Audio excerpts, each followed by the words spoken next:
This is Twit. All right, so moving on, because we just have so much Pixel 4. I mean, this phone doesn't even exist yet, and we already know everything about it, I swear. Here's the other thing we know about it. We know the specs. If you want to read the specs, you can go to 9to5 Google. They got a whole spec sheet over there. So the specs have been revealed for the Pixel 4, and the big news is the 4 and 4 XL will have what is called the Pixel Neural Core as part of their processors. So it's possible that this is what is replacing the visual core in an effort to emphasize that the chip uses neural network techniques to process images. Again, I think this is more of a marketing branding sort of thing, because remember, Google is all about the neural network and kind of pushing that forward. So that makes sense. We also, actually, we did not receive word. 9to5 Google did receive word that the Pixel 4 will not come with earbuds. Sad news, sad story. Wow. It's a bummer, but a lot of folks have brought up the fact that this cuts down on e-waste, because a lot of people probably have their favorite pair of earbuds or wireless earphones that they have around the house already ready to go with the new phone. And so not including this just saves up on space, I suppose. I'm sure it saves up a little bit on the price, although this is probably still going to cost a lot.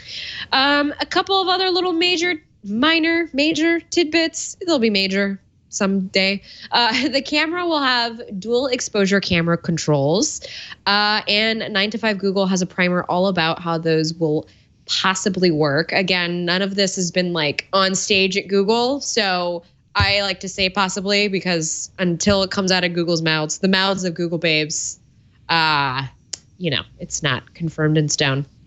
The Pixel 4 will also have Face Unlock, which takes advantage of that Soli radar chip that everyone has just been rumbling about. It's the Soli is the big player in this game. I'm sure it's going to get quite a bit of focus in the presentation next week even. There's also going to be a cute, and I know Victor's going to love this, a cute Pokemon branded Soli demo to help teach us how to wave hello and just other gestures to do with your Pixel device. So I hope you like Pokemon and cuteness, because that's going to happen. And I am here for it. And I cannot wait to wave at some virtual Pokemon. Who doesn't love virtual Pokemon, right? I mean, it's safer than catching real animals and putting them into balls. Please don't do that. That is animal cruelty. So Josh, are you excited for virtual Pokemon? we're all still processing that image in our head. Yeah, I know. Sorry. No, get inside this ball. But no, really. So we're a week out from the Pixel 4. There have been a lot of leaks. Even more stuff like this between the neural core and the camera stuff and all that sort of stuff. So are you excited for the Pixel 4? Do you think this is a phone will you put that red phone down and pick up the Pixel 4 as your daily driver, or what do you think? I am always excited for a Pixel, and I'm really looking forward to all of these enhancements that are coming in. I almost said Pikachu. The Pokemon app is obviously going to be super fun to be able to wave at things and learn about Solus. This is what I'm talking about. Something like this is a good way of teaching people how to use those gestures, for example, but without backtracking too far. But yes, this will be great. I'm looking forward to this. I would say though that if I can just be a little bit of a negative person for a second, there's one thing that I saw in that spec sheet, if it's to be believed, because the actual spec sheet screenshot that they had at 9to5 Google doesn't actually. Oh no, there it is. My apologies. It's actually there. 12 megapixel dual pixel and 16 megapixel telephoto. Where's the wide lens? This is upsetting. I use wide lenses way more, especially for video content. And while I now know the benefits of a telephoto, it's nice to have and whatnot, even other companies are starting to prioritize the wide angle over the telephoto. And why is Google not doing that yet? It'll probably be like on the Pixel 3, where you zoom all the way out and it's like wide angle, and then you zoom in one more and it's like the regular angle. I do hope so. Terminology. I do hope so. And also, it says nothing about the front cameras either. So we still don't know what the front's going to look like. Yeah, I know. I'm like looking at my Pixel 3 and okay. Because, I mean, we'll see. That would not be good it would not be good for them to do that, considering the new iPhone just came out with 3 giant lenses on it. So.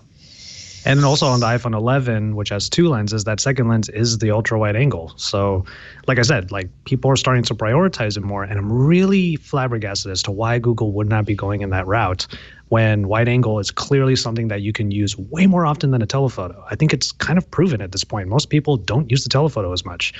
But as far as the camera is concerned, this dual exposure, I love this. This is a great idea. And rather than having to take a photo, go into Google Photos, granted, Google Photos and all of the algorithmic processing going on in the background does a great job of making a dope photo. I agree with that. However, being able to actually change it on the fly without having to worry about all that editing afterwards, I think that's a great idea. So if this truly works the way that it should, it's going to show not only the power of Google's cameras once again, but at the same time, we're going to have a lot of fun with this. Like those photos underneath the video in that article are showing off like silhouette photos, and you can actually create dramatic shots all through the camera app. I think we're all going to just mess with this all the time, I feel like. You're going to see Instagram feeds are going to get way more interesting because of this, or more dramatic, I should say. But yeah, those are the main things that I'm really thinking about as far as the phone is concerned. Raise to talk as far as Google Assistant is concerned. I'm all right with that. Also with the face unlock and whatnot, because with most phones now, I try to find that raise to wake feature because it's just a little bit more convenient, especially if face unlock is a thing. So yeah, it's just coming to Google properly now. So that's fine by me. I do love how all of these videos, these literally look like those short. I think they are. They are those short spots that they're going to show on stage, right? Because it literally has that production quality. Probably.